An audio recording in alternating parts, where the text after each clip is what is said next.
प्रिय अभिभावकों, सभी को मेरा नमस्कार। मैं डॉक्टर डी.के. जैन, प्राचार्य शासकीय मॉडल उच्चतर माध्यमिक विद्यालय खुरई से आज आप सभी के साथ में कुछ बातचीत करना चाहता हूं।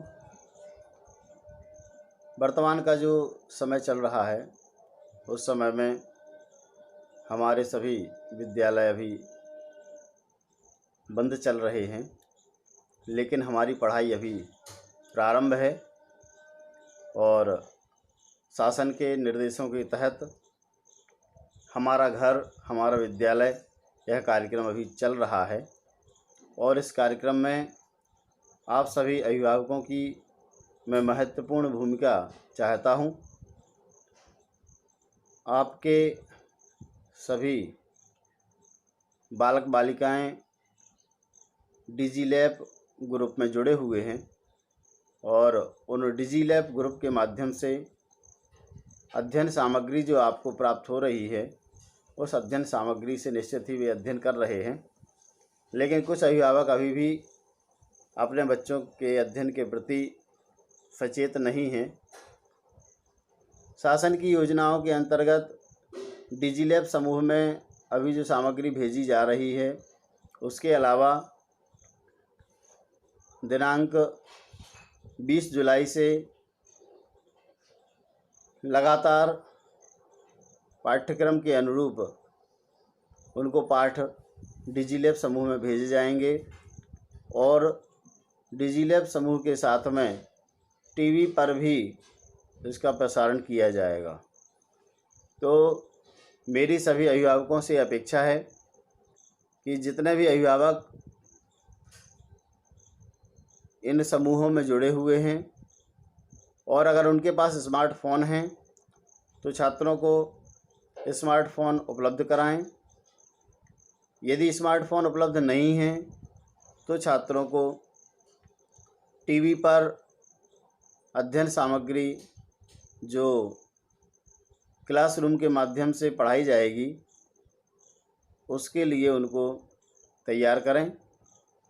प्रातः 10 बजे से लेकर के शाम के 4 बजे तक दूरदर्शन के DDMP चैनल पर अध्ययन सामग्री प्रेषित की जा रही है। उस अध्ययन सामग्री को आप सभी पालकगण जो हैं वह अपने बालक बालिकाओं को ज़रूर दिखाएं।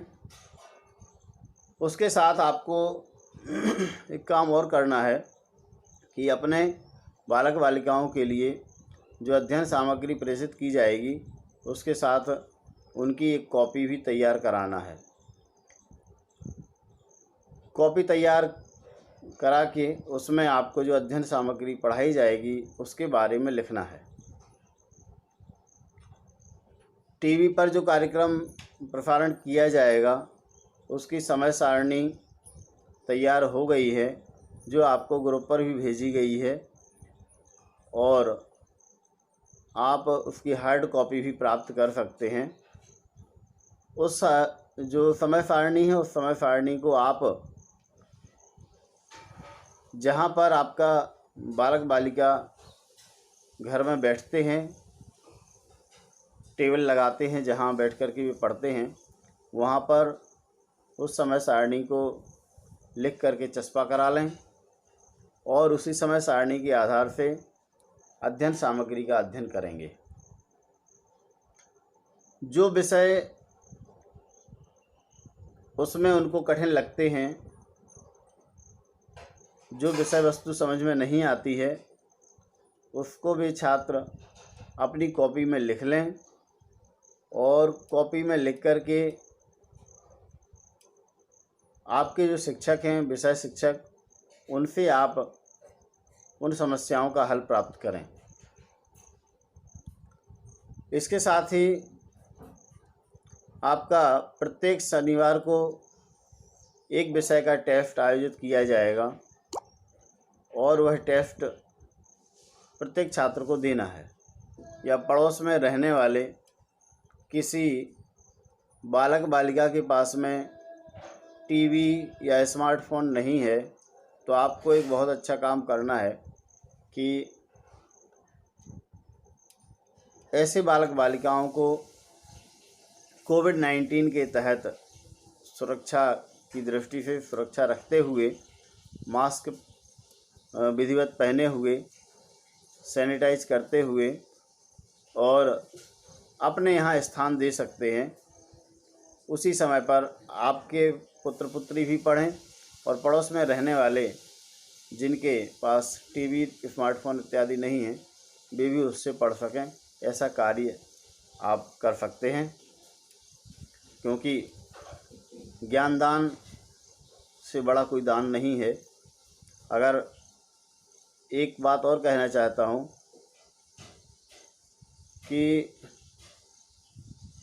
जिस मोहल्ले में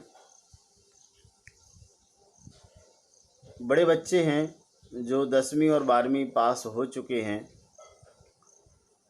वे अपने यहाँ पर रहने वाले छोटे बच्चों को गाइड कर सकते हैं, उनकी समस्याओं को हल कर सकते हैं।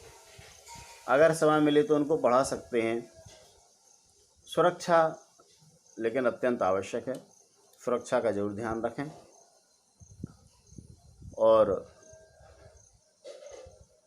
छात्रों से भी मेरा कहना है कि आप निरंतर अभ्यास करते रहें, पढ़ते रहें, कॉपी बनाएं और कॉपी में आज कौन सा पाठ है उस पाठ का नाम भी लिखें, दिनांक लिखें, किस दिनांक को कौन सा पाठ कितने बजे पढ़ाया जा रहा है। आपको यदि पुस्तक प्राप्त नहीं हुई हैं तो आप विद्यालय आकर के पुस्तक भी प्राप्त कर सकते हैं। सभी को पुस्तकें प्राप्त करना अनिवार्य है, तो आप पुस्तक प्राप्त करें और अपने अध्ययन को निरंतर जारी रखें। जहाँ समस्याएं हैं उन समस्याओं का हल खोजें, हमसे शेयर करें, हमारे अध्यापकों से शेयर करें और उनका समाधान आप ज़रूर प्राप्त करें। और टीवी पर प्रसारित होने वाले कार्यक्रम को आप ज़रूर देखें, ज़रूर समझें। इसी के साथ आप अपनी पढ़ाई जारी रखें जब तक कि हमारे पास कोई गाइडलाइन शासन के द्वारा नहीं आती है विद्यालय खोलने के लिए। तब तक आप सुरक्षित रहें, शिक्षित बनें और एक शिक्षित राष्ट्र का निर्माण करें। इसी के साथ सभी को धन्यवाद।